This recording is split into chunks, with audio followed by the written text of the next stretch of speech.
കർത്താവിൻ്റെ വിലയേറിയ നാമത്തിന് സ്തോത്രം ചെയ്യുകയാണ്. നമ്മൾ വെളിപാട് പുസ്തകത്തിൽ നിന്ന് സഭകൾക്ക് നൽകിയ ദൂതുകളെക്കുറിച്ച് ഒരവലോകനം നടത്തിക്കൊണ്ടിരിക്കുകയായിരുന്നു. 1-2 ക്ലാസ്സുകൾ കൊണ്ടുകൂടെ അത് അവസാനിപ്പിക്കാമെന്ന് കരുതുകയാണ്.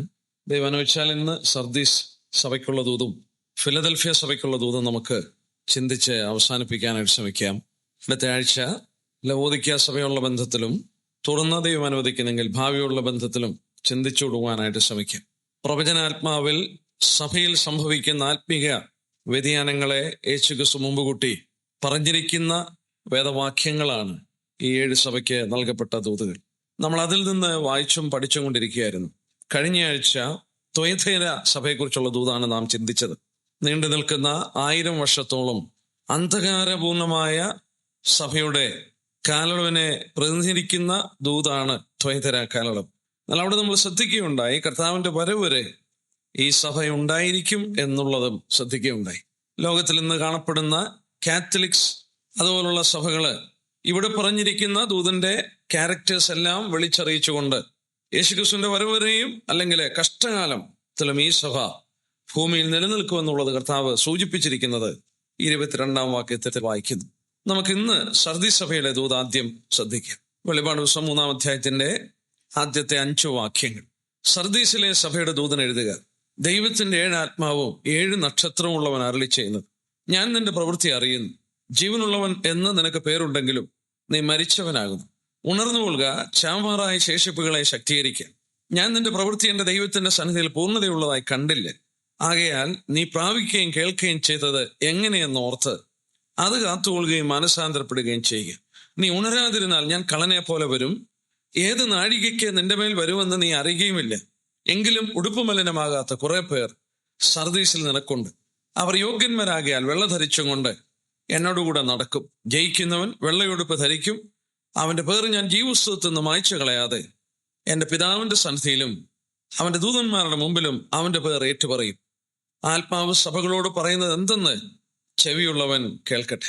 ഈ കാലയളവ് പ്രവചനാത്മാവിൽ ചരിത്രപരമായിട്ട് പഠിക്കുമ്പോൾ ഏകദേശം 1517 തുടങ്ങിയുള്ള ചരിത്രമാണെന്നുള്ളത് കാണുവാനായിട്ട് സാധിക്കും. അന്ധകാര യുഗത്തിൽ നിന്ന് സഭയ്ക്കൊരു വ്യത്യാസം വന്നത് ഈ ദൂത് വായിക്കുമ്പോൾ തന്നെ നമുക്ക് കാണാൻ സാധിക്കും. കാരണം അവിടെ കർത്താവ് മുമ്പുള്ള ത്വയഥൈര സഭയുള്ള ബന്ധത്തിൽ പറഞ്ഞപ്പോൾ ധാരാളം തെറ്റുകളെക്കുറിച്ച് തിരുത്തുവാനുള്ള കാര്യങ്ങളെക്കുറിച്ച് പറഞ്ഞു.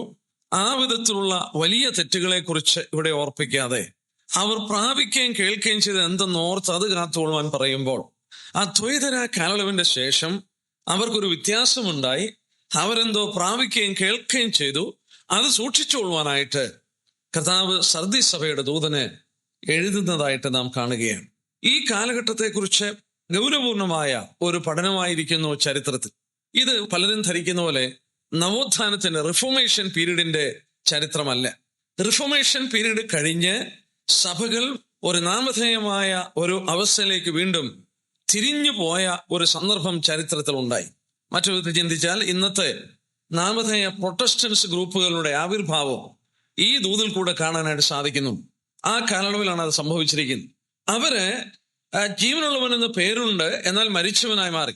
കത്തോലിക്ക യൂണിവേഴ്സൽ ചർച്ചിൽ നിന്ന് അവർ പുറത്തു വന്നു, സഭയോട് പ്രൊട്ടസ്റ്റ് ചെയ്ത് പുറത്തു വന്നു. എന്നാൽ അത് അവർ പൂർണ്ണതയുള്ളതായി കണ്ടില്ല. നമ്മൾ അതിന്റെ 2-ാം വാക്യത്തില് നിന്റെ പ്രവൃത്തി എന്റെ ദൈവത്തിന്റെ സന്നിധിയിൽ പൂർണ്ണതയുള്ളതായി കണ്ടില്ല എന്ന് പറഞ്ഞുകൊണ്ട് അവരോടുള്ള ബന്ധത്തിൽ ആ ദൂത് കൊടുക്കുകയാണ്. നമുക്ക് ആ വിഷയത്തോടുള്ള ബന്ധത്തിൽ ശ്രദ്ധിച്ചു നോക്കാം. ചരിത്രത്തിൽ ഏറ്റവും അനർഘമായ ഒരു ദിവസമാണ് 1517 ഒക്ടോബർ മാസം 31-ാം തീയതി. അന്നാണ് മാർട്ടിൻ ലൂതർ ജർമ്മനിയിലുള്ള വിറ്റൻബർഗ് എന്ന് പറയുന്ന സ്ഥലത്തിലുള്ള റോമൻ കത്തോലിക് ചർച്ചിന്റെ വാതിലെ 95 തീസിസ് ആണികൊണ്ട് അടിച്ച് ചേർത്തത്. 1517 ഒക്ടോബർ മാസം 31-ാം തീയതിയാണ്. നമുക്ക് അന്ധകാര യുഗത്തിൽ കിടന്ന സഭ സാമാന്യ ജനത്തിന് വേദപുസ്തകം വായിപ്പാൻ അനുവദിക്കാതിരുന്ന കാലയളവില് മാർട്ടിൻ ലൂതർ എന്ന് പറയുന്ന ഒരു ജർമ്മൻ സന്യാസി വിശ്വാസത്താലുള്ള നീതീകരണം വചനത്തിൽ നിന്ന് മനസ്സിലാക്കി താൻ രക്ഷിക്കപ്പെട്ട് കഴിഞ്ഞപ്പോൾ 95 തീസിസ് ജർമ്മനിയിലെ വിറ്റൻബർഗ് എന്ന് പറയുന്ന സ്ഥലത്തുള്ള റോമൻ കത്തോലിക്ക സഭയുടെ വാതിലിൽ ആണികൊണ്ട് അടിക്കുകയായിരുന്നു. അത് റോമൻ കാത്തലിക് ചർച്ചിന്റെ അടിത്തറ കുലുക്കുന്ന ഒരു സംഭവമായി മാറുകയായിരുന്നു. ആ സന്ദർഭത്തിൽ തന്നെയാണ് അവിടെ പാപമോചന ചീട്ട് വിറ്റുകൊണ്ടിരിക്കുന്ന ഒരു പ്രത്യേക സന്ദർഭമായിരുന്നു. അതായത് പോപ്പിന്റെ പ്രതിനിധികള് അവിടെ സെന്റ് പീറ്റേഴ്സ് ചർച്ച്, റോമിലുള്ള സെന്റ് പീറ്റേഴ്സ് ചർച്ച് പണിയുവാനായിട്ട് പാപമോചന ചീട്ട്, പാപത്തിന്റെ ക്ഷമാപണം, വില കൊടുത്തു വാങ്ങിപ്പാനായിട്ടുള്ള ചീട്ട് വിറ്റുകൊണ്ടിരുന്ന ഒരു സന്ദർഭമായിരുന്നു. ജനങ്ങൾ അതിനോട് വളരെയധികം മറുക്കുകയും ഒരു കൂട്ടം ആളുകൾ അതിന് വിരോധമായി ഇരിക്കുകയും ചെയ്യുന്ന സന്ദർഭത്തിലാണ് മാർട്ടിൻ ലൂതർ ഈ വിധത്തിൽ 95 തീസിസ് കൊണ്ട് ജർമ്മൻ വിറ്റൻബർഗ് എന്ന് പറയുന്ന സ്ഥലത്തുള്ള റോമൻ കത്തോലിക്ക സഭയുടെ വാതിലിൽ അടിക്കുന്നത്. അത് ഒരു അഗ്നിജ്വാല പോലെ കത്തി ജ്വലിച്ച് പ്രോട്ടസ്റ്റന്റിസം എന്ന് പറയുന്ന ഒരു പുതിയ സിദ്ധാന്തം ലോകത്തിൽ ആഗോളമായി ഉണ്ടാകുവാനായിട്ടിടയായി.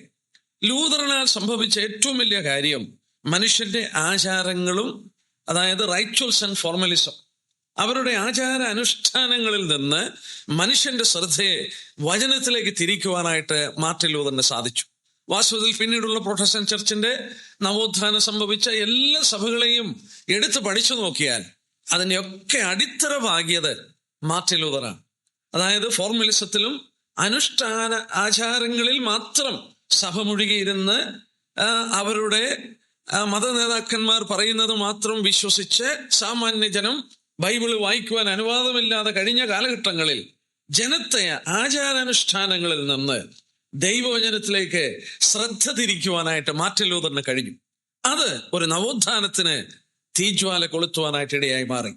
മനുഷ്യൻ ഈ സന്ദർഭത്തിൽ വീണ്ടും ചോദിക്കാൻ തുടങ്ങി, വചനം എന്തു പറയുന്നു, വചനം എന്തു പറയുന്നു. 1129 തുടങ്ങി സഭയുടെ മണ്ഡലങ്ങളിൽ അങ്ങനെ ഒരു ശബ്ദം ഒരിക്കലും കേട്ടിരുന്നില്ല. 1129 തുടങ്ങി സാമാന്യ ജനത്തിന് വേദപുസ്തകം വായിപ്പാൻ അനുവാദമില്ലായിരുന്നു. എന്നാൽ 1517 മാർട്ടിൻ ലൂതറിന്റെ വളരെ വലിയ ശ്രമമാണ് സാമാന്യ ജനത്തെ ദൈവജനത്തിലേക്ക് ശ്രദ്ധ തിരിക്കുവാനും എന്താണ് വചനം ഈ വിഷയത്തെക്കുറിച്ച് പറയുന്നതെന്ന് ചിന്തിപ്പാനായിട്ടും ഇടയാക്കിയത് മാർട്ടിൻ ലൂതറിന്റെ ആ വലിയ പ്രവൃത്തിയായിരുന്നു. എന്നാൽ ഈ സന്ദർഭത്തിൽ മറ്റൊരു കാര്യം കൂടെ നടന്നു. 1487 ഈ പ്രസംഗങ്ങൾ ദൈവജന പഠനത്തിന് സഹായിച്ച മറ്റൊരു കാര്യം പ്രിന്റിങ് കണ്ടുപിടിച്ചു എന്നുള്ളതാണ്. 1487 കാക്സ്റ്റൺ ആദ്യമായി പ്രിന്റിംഗ് പ്രസ് ഉപയോഗിച്ച് ആദ്യമായി പ്രിന്റ് ചെയ്തു. ആ പ്രിന്റ് ചെയ്ത ആദ്യത്തെ പുസ്തകം വിശുദ്ധ വേദപുസ്തകമായിരുന്നു. 1487 കാക്സ്റ്റൺ എന്ന് പറയുന്ന വ്യക്തിയാണ് ആദ്യത്തെ ബുക്ക് പ്രിന്റ് ചെയ്ത് ഇറക്കുന്നത് ബൈബിളായിരുന്നു. അപ്പോൾ ആ സന്ദർഭത്തിൽ നോക്കിയ ദൈവത്തിന്റെ വലിയ പ്രവൃത്തി, പ്രിന്റിങ്ങും പ്രീച്ചിങ്ങും ഒരുപോലെ നടന്നു. സാമാന്യ ജനത്തിന് വേദപുസ്തകം ലഭ്യമായി.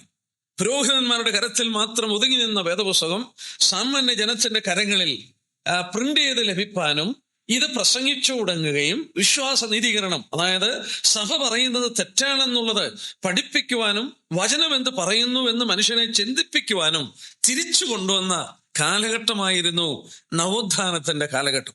ചരിത്രത്തിൽ പ്രവചനപരമായി വളരെ പ്രാധാന്യതയുള്ള ഒരു കാലഘട്ടമായിരുന്നു. ആ വിധത്തിൽ അവർ നീതീകരണം വിശ്വാസത്താലാണെന്നുള്ളത് മനസ്സിലാക്കി. അന്നത്തെ പ്രസംഗങ്ങളിൽ ഏറിയ പങ്കും അതായിരുന്നു വിഷയം. കാരണം മാർട്ടിൻ ലൂതർ തന്നെ ഈ വിഷയത്താലാണ് നീതീകരിക്കപ്പെട്ട് രക്ഷിക്കപ്പെട്ട വ്യക്തിയായി മാറിയത്. അതുകൊണ്ട് താൻ ഇത് പ്രസംഗിപ്പാനും ജനത്തെ ആചാരാനുഷ്ഠാനങ്ങളിൽ നിന്ന് മാറി വിശ്വാസത്താൽ ദൈവം നീതീകരണം തരുന്നു എന്നുള്ളത് മനുഷ്യനെ ബോധവാന്മാരാക്കി തീർക്കുവാനായിട്ട് മാർട്ടിൻ ലൂതറിന് കഴിഞ്ഞ ഒരു കാലഘട്ടമാണ്. അന്ന് ദൈവത്തിന്റെ ദാസന്മാരായ എറാസ്മോസ്, Zwingli, Calvin, Wycliffe, Tyndall, Farrell മുതലായ വളരെ പ്രഗത്ഭന്മാരായ ദൈവദാസന്മാർ ഈ വിഷയങ്ങൾ ലോകത്തിലാഗോളം പ്രസംഗിപ്പാൻ തുടങ്ങി. എന്നാൽ ഈ കാലഘട്ടങ്ങളിൽ ഇത് പ്രസംഗിച്ച് വചനത്തിലേക്ക് മനുഷ്യനെ മടക്കിക്കൊണ്ടുവന്നെങ്കിലും നമ്മൾ ഒരു കാര്യം കൂടെ മനസ്സിലാക്കണം. ഈ വചനം വിശ്വാസ നീതീകരണത്തെ, രക്ഷയെക്കുറിച്ച് പൂർണ്ണമായി ഇവരെ പഠിപ്പിച്ചു തുടങ്ങിയെങ്കിലും സഭയോടുള്ള ബന്ധത്തിൽ, ഉപദേശങ്ങളോടുള്ള ബന്ധത്തിൽ ഒന്നും ആ കാലങ്ങളിൽ പഠിപ്പിക്കുവാനായിട്ട് ഇവർക്ക് സാധിച്ചില്ല. ആ കാലഘട്ടങ്ങളിൽ മനുഷ്യനെ ആ വിധത്തിലേക്ക് മടക്കിക്കൊണ്ടുവരാനായിട്ട് സാധിച്ചില്ല. ഉദാഹരണമായിട്ട് സ്ഥലസഭ സ്വതന്ത്രമാണ്, സ്ഥലസഭയുടെ ആരാധന രീതികളെ കുറിച്ചൊന്നും വചനത്തിൽ നിന്ന് അവർക്ക് കാണുവാനോ പഠിപ്പിക്കുവാനോ സാധിച്ചില്ല. അതിന്റെ ഫലമായി എന്ത് സംഭവിച്ചു എന്നറിയാമോ? പണ്ടുണ്ടായിരുന്ന അതേ പാറ്റേണിൽ, കാത്തലിസിസത്തിന്റെ പാറ്റേണിൽ തന്നെ ഇവിടെയും ചില രീതികൾ ഉടലെടുക്കുവാനായിട്ട് ഇടയായി മാറി. എന്നാൽ ഇതിന്റെ മധ്യത്തിൽ അല്ല എന്ന് പ്രസംഗിച്ച് പഠിപ്പിച്ച് നടന്നവരുണ്ട്. അവരുടെ പേരുകളും ശ്രദ്ധേയമാണ്. W. ഫാരൽ എന്നൊക്കെ പറയുന്നവര് സ്ഥലസഭയുടെ പരമാധികാരവും സ്വാതന്ത്ര്യത്തെക്കുറിച്ച് പ്രസംഗിക്കുകയും പഠിപ്പിക്കുകയും ചെയ്തെങ്കിലും അവരുടെ ശബ്ദങ്ങൾ ആരും ശ്രദ്ധിച്ചില്ല. എന്നാൽ ചരിത്രത്തിൽ അത് രേഖപ്പെടുത്തിയിട്ടുണ്ട്. അവരുടെ പഠിപ്പീര് ഇങ്ങനെയായിരുന്നു, എന്നാൽ അത് ശ്രദ്ധിക്കാതെ പോയി. എന്നാൽ ഇവിടെ മറ്റൊരു സംഭവം കൂടെ നടന്നു. അത് ശ്രദ്ധേയമായ ഒരു കാര്യമാണ്. എന്താണെന്ന് ചോദിച്ചാൽ, മാർട്ടിൻ ലൂഥറിനെതിരായിട്ട് വളരെ ശക്തമായി പോപ്പിന്റെയും അധികാരസ്ഥന്മാരുടെയും എതിർപ്പുകൾ ഉണ്ടായി. നമ്മൾ കഴിഞ്ഞ ദിവസം ഓർക്കുകയുണ്ടായി, രാജാക്കന്മാരെ പോലും നീക്കുവാനും വാഴിക്കുവാനും വലിയ അധികാരങ്ങൾ ലഭിച്ചവരായിരുന്നു ഈ പോപ്പുമാർ, പാപ്പാമാരും അവരോടുകൂടെയുള്ള ആളുകളും. ഇവരുടെ വലിയ എതിർപ്പുകൾ മാർട്ടിൻ ലൂഥറിന് ഉണ്ടായപ്പോൾ അവരെന്ത് ചെയ്തെന്നറിയാമോ? ഈ വിധത്തിൽ പ്രൊട്ടസ്റ്റ് ചെയ്ത് പുറത്തു വന്ന സഭകളുണ്ടല്ലോ, ഈ സഭകളെ എല്ലാം കൂടെ അവരും യുണൈറ്റ് ചെയ്യിച്ചു. ലോകവ്യാപകമായി അതിനെയും ഒരു യുണൈറ്റ് ചെയ്ത് ഒരു ഓർഗനൈസേഷൻ പോലെ ഈ റോമൻ കാത്തലിക് ചർച്ചിനോട് എതിർത്ത് നിൽപ്പാൻ വീണ്ടും ഇത് ഒരു സംഘടന പോലെ ആക്കി തീർക്കുവാനായിട്ട് ഇടയാക്കി മാറ്റി. ആ സംഘടനയാക്കി തീർക്കുക മാത്രമല്ലായിരുന്നു, മാർട്ടിൻ ലൂഥറിന് വളരെയധികം എതിർപ്പുകൾ വന്നു കഴിഞ്ഞപ്പോൾ ജർമ്മനിയിലെ പ്രിൻസസിന്റെയും രാഷ്ട്രത്തിന്റെയും മറ്റും പ്രൊട്ടക്ഷന് വേണ്ടി മാർട്ടിൻ ലൂഥറും അദ്ദേഹത്തോടുകൂടെ ഉള്ളവരും ശ്രമിക്കുകയുണ്ടായി. അദ്ദേഹത്തെ അന്ന് പ്രൊട്ടക്ട് ചെയ്തത്, സുരക്ഷിതത്വം നൽകിയത് വാസ്തവത്തിൽ ജർമ്മൻ പ്രിൻസസും അവിടെയുള്ള സ്റ്റേറ്റും മറ്റുമായിരുന്നു. അല്ലാതെ അവർക്ക് നിലനിൽപ്പാൻ സാധ്യമല്ലാത്തൊരവസ്ഥ ഈ കാത്തലിക് പോപ്പുമാരുടെയും അതുപോലെ ആ മതസിദ്ധാന്തത്തിന്റെയും എതിർപ്പുകളിൽ പിടിച്ചു നിൽപ്പാൻ നിവൃത്തിയില്ലാതെ വന്നപ്പോൾ അവരും ഒരു സംഘടന പോലെയായി സ്റ്റേറ്റിന്റെ ഒരു പ്രൊട്ടക്ഷൻ അവര് മേടിച്ച് ഒരു പ്രത്യേക വിധത്തിൽ ഈ പ്രൊട്ടസ്റ്റന്റിസം ഉണ്ടാകുവാനായിട്ടിടയായി. നമുക്ക് അവർ വളരെ ഊന്നിപ്പറഞ്ഞ കാര്യമാണ് സോളാ സ്ക്രിപ്ചർ എന്ന് പറഞ്ഞാൽ സ്ക്രിപ്ചറിലോ വചനം മാത്രം എന്നവർ പ്രസംഗിച്ചു. സോളാ സ്ക്രിപ്ചർ എന്നാൽ വചനം മാത്രമല്ലാതായി മാറി. വചനത്തോടുകൂടെ സ്റ്റേറ്റിന്റെ പ്രൊട്ടക്ഷനും വചനത്തോടുകൂടെ പ്രഭുക്കന്മാരുടെയും രാജാക്കന്മാരുടെയും പ്രൊട്ടക്ഷനും കൂടെ ഈ പ്രൊട്ടസ്റ്റന്റ് സഭകള് ആവശ്യമുള്ളതായി വന്നു. അത് ചരിത്രത്തിൽ നിർണായകമായ ഘട്ടമായിരുന്നു.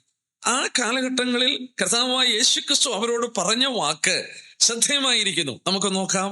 ആ 3-ാം അധ്യായത്തിന്റെ ആരംഭത്തിൽ അവരോട് പറയുന്നു, ദൈവത്തിന്റെ 7 ആത്മാവും 7 നക്ഷത്രമുള്ളവൻ അരുളി ചെയ്യുന്നു, ഞാൻ നിന്റെ പ്രവൃത്തി അറിയുന്നു, ജീവനുള്ളവൻ നിനക്ക് പേരുണ്ടെങ്കിലും നീ മരിച്ചവനാണ്. നോക്കുക, ഓരോ സഭയോടും ആവശ്യമുള്ള ദൂതാണ് കർത്താവ് പറഞ്ഞുകൊണ്ടിരിക്കുന്നത്.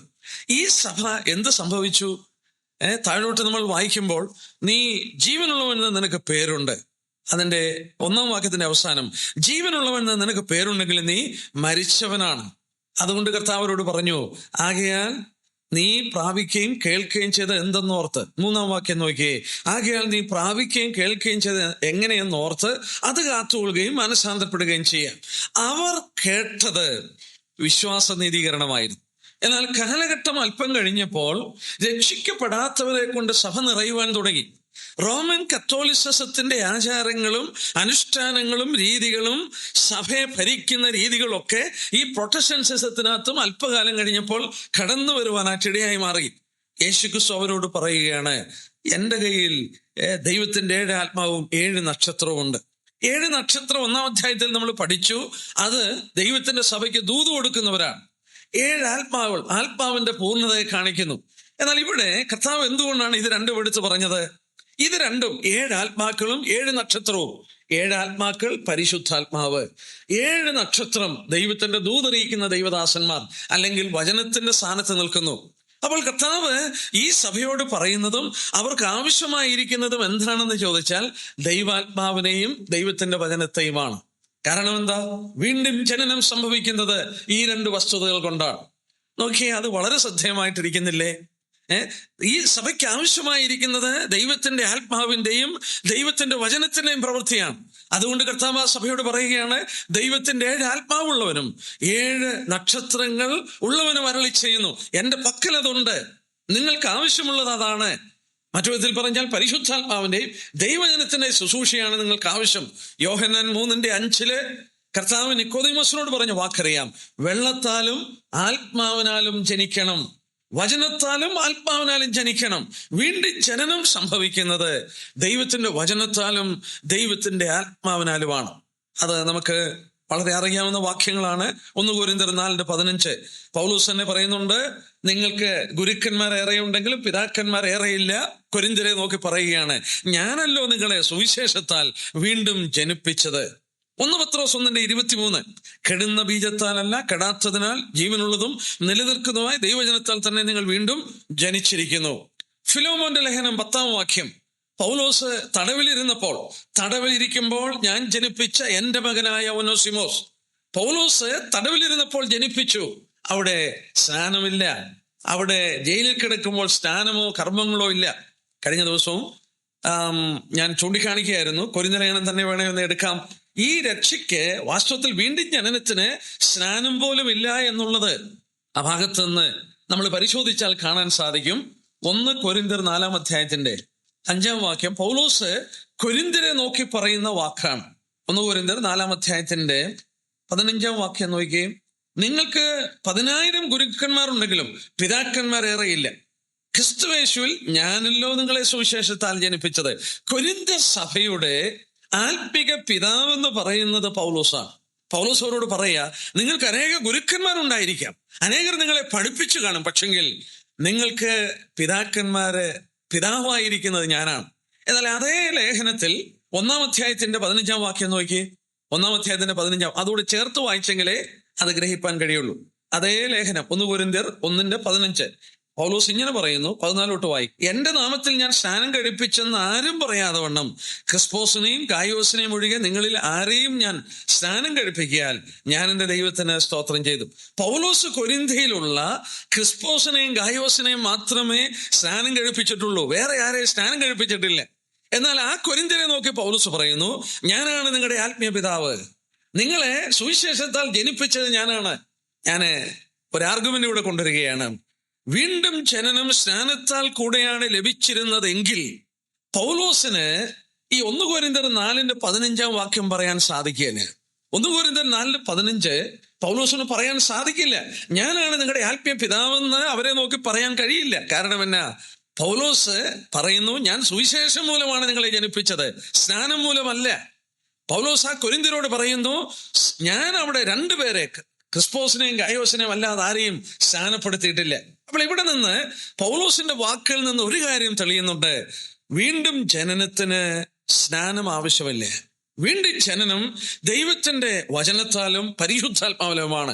സുവിശേഷം പ്രസംഗിക്കുന്നു, വിശ്വസിക്കുന്നവരെ ദൈവം തന്റെ ആത്മാവിനാൽ പരിവർത്തനം നടത്തുന്നു, അവർക്കൊരു വീണ്ടും ജനനം സംഭവിക്കുന്നു. തടവിൽ കിടക്കുമ്പോൾ, ബന്ധനസ്ഥനായി കിടക്കുമ്പോൾ, ചങ്ങലയിൽ ബന്ധിക്കപ്പെട്ട് കിടക്കുമ്പോൾ തന്നോടുകൂടെ വന്നു കിടന്ന മറ്റൊരു കുറ്റവാളിയായിരുന്നു, തടവിലാക്കപ്പെട്ടവനായിരുന്നു ഒനോസിമോസ്. ആ ഒനോസിമോസിനെ പൗലോസ് പറയുന്നു, തടവിലിരിക്കുമ്പോൾ ഞാൻ ജനിപ്പിച്ച എൻ്റെ മകനായ ഒനോസിമോസ്. ആ തടവിൽ വെച്ച് സുവിശേഷം പറഞ്ഞു, ഒനോസിമോസിന് വീണ്ടും ജനനം ലഭിച്ചു. പ്രിയപ്പെട്ടവരോട് പറയട്ടെ, അന്ത്യകാലത്ത് ഉപദേശം ഒരുപാട് വിട്ടുകളയുന്ന ഒരു കാലഘട്ടങ്ങളിൽ നാം എത്തിയിരിക്കുമ്പോൾ ഈ ഉപദേശകാര്യം കൂടെ ശ്രദ്ധിക്കുന്നത് നല്ലതാണ്. വീണ്ടും ജനനം പരിശുദ്ധാത്മാവിനാലും ദൈവജനത്താലും മാത്രം നടക്കുന്നതാണ്, സ്നാനത്താലും നടക്കുന്നതല്ലേ. സ്നാനം രക്ഷിക്കപ്പെട്ടവർ അനുഷ്ഠിക്കുന്ന ഒരു കർമ്മമെന്ന് മാത്രമേ ഉള്ളൂ. അതിനകത്ത് യാതൊരു 1% പോലും സാൽവേഷന്റെ എലമെന്റ് ഇല്ല, രക്ഷയുടെ യാതൊരു കാര്യവുമില്ല. രക്ഷിക്കപ്പെട്ടു എന്നുള്ളതിന്റെ, ഞാൻ യേശുക്രിസ്തുവിനോട് ചേർന്നിരിക്കുന്നു എന്നതിന്റെ തെളിവായി അവർ സ്നാനപ്പെടുന്നു എന്നേ ഉള്ളൂ. പരിശുദ്ധാത്മാവിനാൽ 1 കൊരിന്ത്യർ 12:13 പരിശുദ്ധാത്മാവിനാൽ ക്രിസ്തുവിന്റെ ശരീരത്തോട് അവരെ ബന്ധിപ്പിച്ചു കഴിഞ്ഞു, ഏക ശരീരമായി യേശു ക്രിസ്തുവിനോട് അവർ ചേർന്ന് കഴിഞ്ഞു. അത് ബാഹ്യമായ ഒരു അനുഷ്ഠാനം ഈ സ്നാനത്തിലൂടെ തെളിയിച്ചു കൊടുക്കുകയാണ്, ഞാൻ യേശു ക്രിസ്തുവിനോട് ചേരുന്നു. അതാണ് റോമാലേഖനം 6-ാം അധ്യായത്തിൽ വായിക്കുന്നത്. അല്ല, യേശു ക്രിസ്തുവിനോട് ചേരുവാൻ സ്നാനമേറ്റവരായി നാം എല്ലാവരും. വീണ്ടും ഊന്നി പറയട്ടെ, ഉപദേശപരമായിട്ട് ഇത് പ്രാധാന്യതയുള്ളതുകൊണ്ട് ഞാനതൊന്നുകൂടെ ഉറപ്പിച്ചു പറഞ്ഞു എന്നേ ഉള്ളൂ. യേശു ക്രിസ്തു മരിച്ചിരിക്കുന്ന സഭയോടും പറയുന്നത് ദൈവത്തിന്റെ ആത്മാവും ദൈവത്തിന്റെ വചനവും ഉള്ളവൻ എന്നാണ്. കാരണം ഇന്ന് പലരും പഠിപ്പിക്കുന്നു, വേർപെട്ട സമൂഹങ്ങളിൽ തന്നെ പലരും പഠിപ്പിക്കുന്നു, രക്ഷിക്കപ്പെടണമെങ്കിൽ വിശ്വസിക്കുകയും സ്നാനപ്പെടുകയും ചെയ്യണം. അവർ തന്നെ പഠിപ്പിക്കുന്നു രക്ഷ നഷ്ടപ്പെടുമെന്നു. എനിക്ക് ചിലപ്പോൾ രസകരമായി തോന്നിയിട്ടുണ്ട്, രക്ഷ നഷ്ടപ്പെടുമെന്ന് അവർ പഠിപ്പിക്കും. എന്നാൽ ആ രക്ഷ നഷ്ടപ്പെട്ട വ്യക്തി വീണ്ടും ജനിക്കണമെങ്കിൽ രണ്ടാമത് പിന്നെ സ്നാനപ്പെടണ്ട. വാസ്തവത്തിൽ ആ ഉപദേശം അവർ പിടിച്ചുകൊള്ളുമായിരുന്നെങ്കിൽ, അതിനോട് കൂറു പുലർത്തുമായിരുന്നെങ്കിൽ, ഒരുത്തൻ പിന്മാറിപ്പോയാൽ അവന്റെ രക്ഷ നഷ്ടപ്പെട്ടവൻ വീണ്ടും ജനിക്കണമെങ്കിൽ അവനെ വീണ്ടും ശാനപ്പെടുത്തണം. അത് ചെയ്യാറില്ല എന്ന് പറഞ്ഞാൽ അവർ തന്നെ അത് കൺഫ്യൂഷനിലാണ് പഠിപ്പിക്കുന്നത്. നമ്മള് വളരെ വ്യക്തമായി ഈ വിഷയം അറിയാവുന്ന വ്യക്തികളാണ്. കാരണം ഞാനിത് ഒന്നുകൂടെ പറയാൻ കാരണം, യാക്കോബയിലെ ഒരു അച്ഛൻ ഒരിക്കൽ എന്നോട് വന്ന് വളരെ ശക്തമായി വാദിച്ചത് എനിക്ക് ഓർമ്മയുണ്ട്. യോഹന്നാന്റെ സുവിശേഷം 3:5 വെച്ചുകൊണ്ട് വെള്ളത്താലും ആത്മാവിനാലും ജനിക്കണമെന്ന് പറയുമ്പോൾ സ്നാനവും ആത്മാവിനാലും ജനിക്കണം എന്നുള്ളത് പറഞ്ഞുകൊണ്ട് എന്നോട് വളരെ ശക്തമായി താൻ വാദിച്ചു. അതുള്ള ബന്ധത്തിൽ വീണ്ടും ഞാനത് ഓർപ്പിച്ചു വിടുകയാണ്. ആ ഭാഗം നമുക്ക് വിടാം. ഈ സഭയുള്ള ബന്ധത്തിൽ കർത്താവ് പറഞ്ഞ ദൂതില് അത് ആദ്യം പറയുക മാത്രമല്ല, കർത്താവ് വീണ്ടും അവരോട് പറഞ്ഞ വാക്ക് അവരുടെ പ്രവൃത്തി പൂർണ്ണതയുള്ളതായി കണ്ടില്ല. നോക്കിയേ, അത് 2-ാം വാക്യം, ഉണർന്നുകൊള്ളുക, ബി വാച്ച്ഫുൾ, ചാവാറായ ശേഷിപ്പുകളെ ശക്തീകരിക്കുക. ഞാൻ നിന്റെ പ്രവൃത്തി എന്റെ ദൈവത്തിന്റെ സന്നിധിയിൽ പൂർണ്ണതയുള്ളതായി കണ്ടില്ലേ. അവരുടെ പ്രവൃത്തി പൂർണ്ണതയുള്ളതല്ലായിരുന്നു. എന്താ അതിന്റെ കാരണം? their work was unfulfilled. അത് പൂർത്തീകരിക്കുവാൻ കഴിഞ്ഞില്ല. നവോത്ഥാനം വാസ്തവത്തിൽ ആ കാലഘട്ടങ്ങളിൽ കർത്താവ് ആഗ്രഹിക്കുന്ന പൂർത്തീകരണം അവരെ കൊണ്ട് വരുത്തുവാൻ കഴിഞ്ഞില്ല. വചനത്തിലേക്ക് മടങ്ങി വന്നു, വിശ്വാസത്താലുള്ള നീതീകരണം കൊണ്ടുവന്നു, അത് പഠിപ്പിച്ചുവെങ്കിലും നോക്കുക, സഭയ്ക്ക് എന്ത് സംഭവിച്ചു?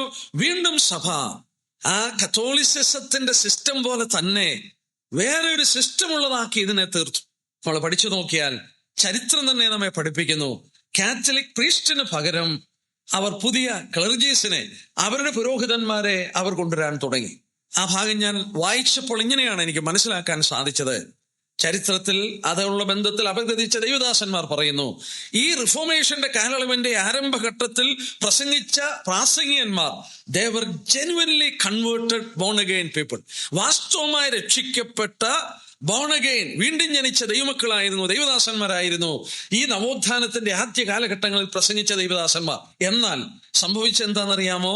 ഈ ക്ലർജിസം, ഈ പൗരോഹിത്യം കടന്നു വന്നതോടുകൂടെ, വീണ്ടും ഇതിൽ കടന്നു വന്നതോടുകൂടെ ഈ പുരോഹിതന്മാരെ ആക്കണമെങ്കിൽ അവർക്ക് അക്കാഡമിക്കൽ ക്വാളിഫിക്കേഷൻ വേണം, അവർക്ക് പഠിത്തം വേണം. ഈ പഠിത്തം വേണമെന്നുള്ള കാര്യത്തോടുള്ള ബന്ധത്തിൽ അവരെ ട്രെയിൻ ചെയ്തെടുക്കുവാനായിട്ടൊക്കെ തുടങ്ങി. അങ്ങനെ വന്നപ്പോൾ എന്ത് സംഭവിച്ചെന്നറിയാമോ? രക്ഷിക്കപ്പെടാത്തവനെ ഈ ട്രെയിനിങ് കൊടുത്ത്, തിയോളജിക്കൽ ട്രെയിനിങ്ങും അക്കാഡമിക്കൽ ട്രെയിനിങ്ങും കൊടുത്ത് അവരെ പുരോഹിതന്മാരാക്കുവാൻ തുടങ്ങി. ഇന്നും അതല്ലേ സംഭവിക്കുന്നത്?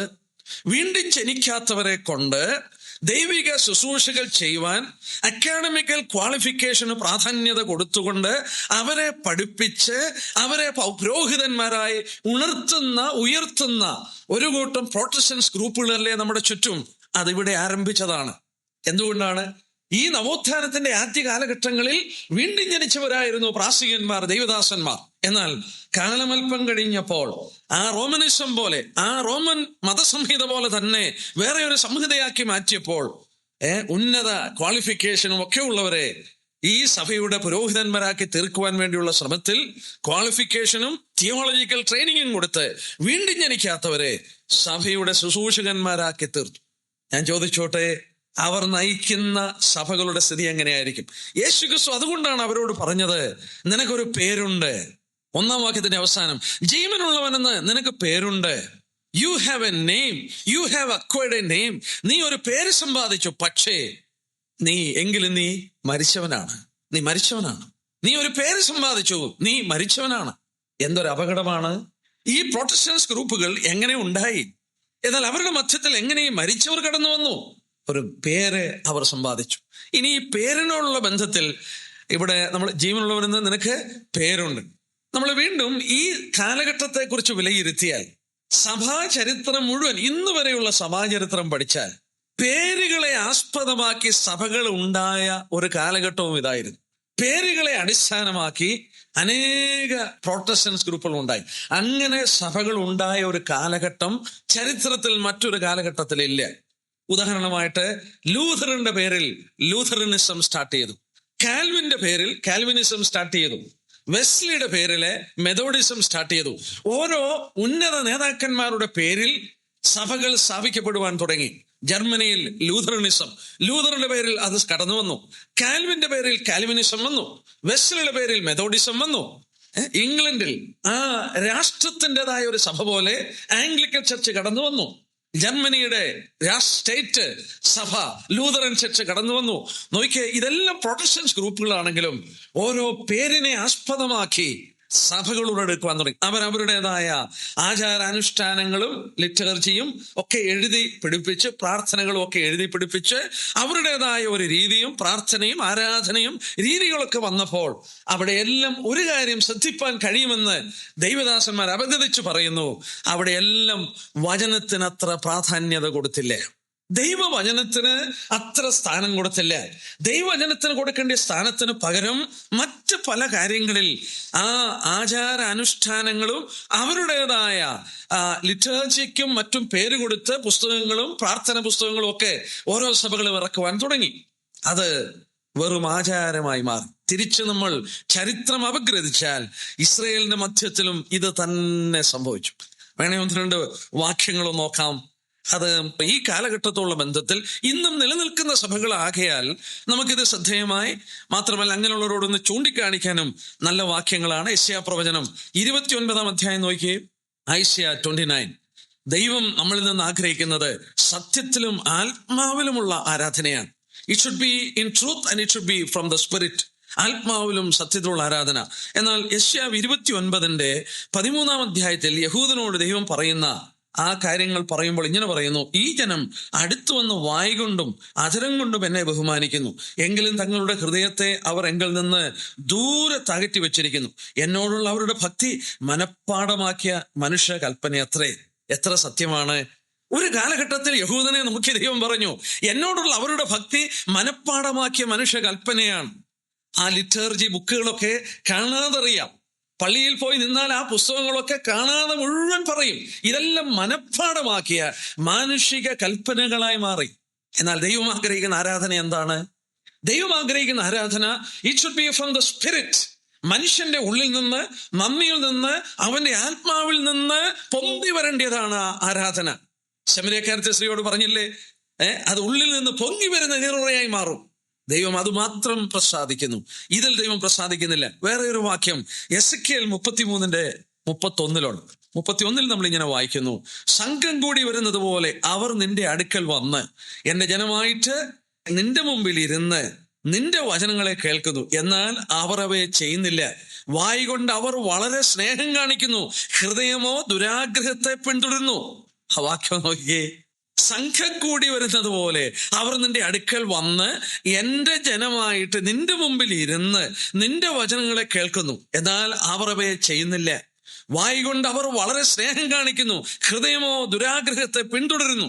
യേശുക്രിസ്തു താൻ ജീവിച്ച കാലഘട്ടങ്ങളിൽ ഇങ്ങനെയുള്ളവരെ നോക്കിക്കൊണ്ട് പറഞ്ഞൊരു വാക്ക് മത്തായി 23-ലുണ്ട്. ഇങ്ങനെയുള്ളവരെ നോക്കിക്കൊണ്ട് പറഞ്ഞ വാക്ക്, അതും ഇതോട് അനുബന്ധിച്ച് ശ്രദ്ധേയമായ ഒരു വാക്യമാണ്. മത്തായി 23-ന്റെ 27-ഉം 28-ഉം വാക്യം. 27-28 കപടഭക്തിക്കാരായ ശാസ്ത്രിമാരും പരീശന്മാരുമായ നിങ്ങൾക്ക് ആ കഷ്ടം, വെള്ളതേച്ച ശവക്കളറുകളെ നിങ്ങൾ ഒത്തിരിക്കുന്നു. അവ പുറമേ അഴകായി ശോഭിക്കുമെങ്കിലും അകമേ ചത്തവരുടെ അസ്ഥികളും സകലവിധ അശുദ്ധവും നിറഞ്ഞിരിക്കും. അങ്ങനെ തന്നെ പുറമേ നിങ്ങൾ നീതിമാന്മാരെന്ന് മനുഷ്യർക്ക് തോന്നുന്നു. ആ വാക്ക് നോക്കിയേ. അങ്ങനെ തന്നെ പുറമേ നിങ്ങൾ നീതിമാന്മാരെന്ന് മനുഷ്യർക്ക് തോന്നുന്നു, അകമയോ കപടഭക്തിയും അധർമ്മവും നിറഞ്ഞതത്രേ. അങ്ങനെ തന്നെ പുറമേ നിങ്ങൾ നീതിമാന്മാരെന്ന് മനുഷ്യർക്ക് തോന്നുന്നു, അവരുടെ പ്രാർത്ഥനയും അവരുടെ ഭക്തിയും അവരുടെ ആചാരങ്ങളും അനുഷ്ഠാനങ്ങളും കണ്ടാൽ, കർത്താവ് പറഞ്ഞ പോലെ, സംഘം കൂടി അവന്റെ അടുക്കൽ വന്ന് മനഃപ്പാടമാക്കിയ പാഠങ്ങൾ ഉരുവിട്ടുകൊണ്ട് നിൽക്കുമ്പോൾ ചൊല്ലുമ്പോൾ അത് വലിയ ഭക്തിയാണെന്ന് കർത്താവ് തന്നെ പറഞ്ഞു. പുറമേ മനുഷ്യന് തോന്നും ഇത് വലിയ ഭക്തിയാണെന്ന് തോന്നും, എന്നാൽ അകം കാണുന്ന ദൈവപുത്രനറിയാം ഒരു വീണ്ടും ജനനം സംഭവിക്കാത്ത ഒരുത്തന്റെ അന്തർഭാഗം സകലവിധ അശുദ്ധിയും ദുഷ്ടതയും നിറഞ്ഞതാണ്. മനുഷ്യനിൽ ഒരിക്കലും നന്മ വസിക്കുന്നില്ല. അവന്റെ അകം കർത്താവിന് കാണുവാൻ കഴിഞ്ഞതുകൊണ്ടാണ് ഇത് പറയുന്നത്. ഈ സഭയോടും സർദീസ് സഭയോട്, ഈ സഭ കർത്താവിന്റെ വരവരെ നിലനിൽക്കുന്ന സഭയാണ്, ഈ സഭയോടും കർത്താവ് പറഞ്ഞു, നീ മരിച്ചവനാണ്, നിനക്ക് ദൈവത്തിന്റെ ആത്മാവും ദൈവത്തിന്റെ ദൂതുമാണ് ആവശ്യം, അതെന്റെ പക്കലുണ്ട്. നീ എന്താണ് പ്രാപിച്ചതെന്ന് നീ ഓർക്കുക. അവർ പ്രാപിച്ചത് വിശ്വാസ നീതീകരണമാണ്. അത് സൂക്ഷിക്കുക, അത് കാത്തുകൊള്ളുക. നിന്റെ പ്രവൃത്തി എൻ്റെ ദൈവത്തിന്റെ സന്നിധിയിൽ പൂർണ്ണതയുള്ളതായി കണ്ടില്ലേ? നമ്മൾ ഓർത്തല്ലോ, ആ കാലയളവില് അനേക പേരില് സഭകളുണ്ടായി, ചില വിഷയങ്ങളിൽ സഭകളുണ്ടായി. ബാപ്റ്റിസത്തെ ആസ്പദമാക്കി ബാപ്റ്റിസ്റ്റ് ചർച്ചുകള്, അപ്പന്മാരുള്ള ബന്ധത്തിൽ പ്രസ്ബിറ്റേറിയൻ ചർച്ചസ്, ഇങ്ങനെ സഭകൾ ഉണ്ടായപ്പോൾ അതൊന്നും വചനത്തിൽ പൂർണ്ണമായി വരുവാനായിട്ട് സാധിച്ചില്ല. അവയുടെ എല്ലാം റൂട്ടുകൾ നമ്മൾ നോക്കിയാൽ നമ്മൾ ഓർച്ചുകൊണ്ടിരുന്ന പോലെ റോമൻ കത്തോലിസിസത്തിൽ തന്നെ അത് ഇരുന്നു എന്നുള്ളതും ശ്രദ്ധേയമായ ഒരു കാര്യമാണ്. എങ്കിലും ഇവരുടെ മധ്യത്തിൽ ഒരു ചെറിയ ശേഷിപ്പുണ്ടായിരുന്നു.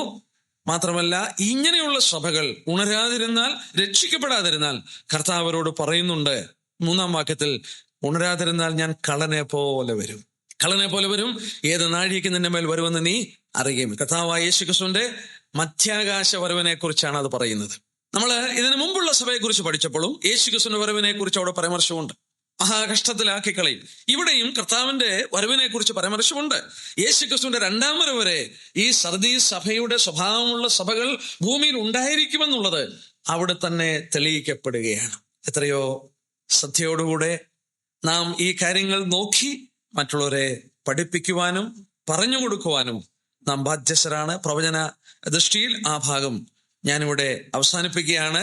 ഫിലദൽഫിയ സഭയുടെ ദൂതുകൂടെ നമുക്ക് പ്രവചനാത്മാവിൽ ശ്രദ്ധിച്ച് നമുക്ക് ആ ഭാഗം ഒന്ന് നിർത്തുവാനായിട്ട് ശ്രമിക്കാം. നോക്കുക, ഫിലദൽഫിയ സഭയിലേക്ക് വരുന്നതിന് മുമ്പ് തന്നെ പ്രൊട്ടസ്റ്റന്റ് സഭയുടെ പരാജയം, മറ്റു വിധത്തിൽ പറഞ്ഞാൽ പ്രൊട്ടസ്റ്റന്റ് സഭകളാണ് യൂറോപ്പിന്റെ ചരിത്രത്തിൽ അഗ്നോസ്റ്റിസിസം, അതായത് എത്തിസം, നിരീശ്വരത്വം യൂറോപ്പിൽ പടർന്നു പിടിക്കുവാൻ അനുവദിച്ചതിന്റെ കാരണം ഈ പ്രൊട്ടസ്റ്റന്റ് ഗ്രൂപ്പുകളാണെന്ന് ചരിത്രം അപഗ്രഥിച്ചാൽ മനസ്സിലാക്കാൻ സാധിക്കും.